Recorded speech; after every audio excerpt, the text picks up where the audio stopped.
नवाब वली मोहम्मद भरिसां गाॾीअ जे टकर में पीरसन हयाती विञाए वेठो। क़ौमी शाहराह ते खूह स्टाफ वटि कार पीरसन खे टकर हणी सख़्त ज़ख़्मी कयो।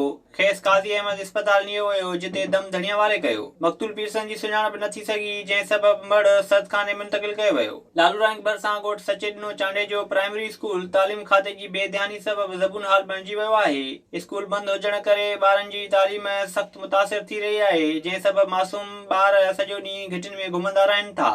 ॻोठाणनि तरफ़ां आला अख़्तियारनि खे नोटिस वठी स्कूल बहाल करण जी अपील कई वई आहे। अवामी तहरीक पारां केटी बंदर खां बघाण जो रोड न ठहण ख़िलाफ़ लॉन्ग मार्च कयो वियो। मिठा ख़ान लाशारी रज़ाक चांडे ॿियनि जो चवणु हो त केटी बंदर खां बघाण रोड गुज़िरियल 10 सालनि खां ख़राब आहे जंहिं सबबि अवाम खे ॾुखियाणियूं पेश अचनि थियूं। अॻवाननि मुतालबो कयो त रोड जी ॿीहर तामीर करे बेचैनी ख़तम कई वञे। कंबर में शहरनि ऐं सियासी समाजी धुरियुनि पारां दुकानदार खां फुर ख़िलाफ़ एहतजाज कयो वियो।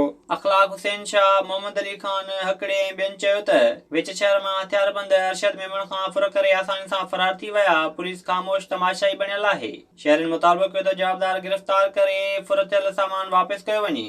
सिंध यूनाइटेड पार्टी वार पुलिस तरफ़ां अॻवाननि ते कूड़ा केस दाख़िल करण ख़िलाफ़ तहरीक जो चुता ॾिनो आहे।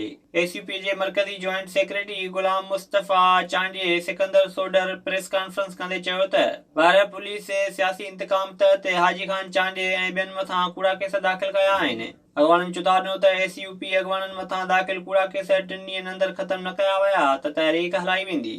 विज़िट कयो अवामी आवाज़ मीडिया ग्रुप जी वेबसाइट awamiawaz.pk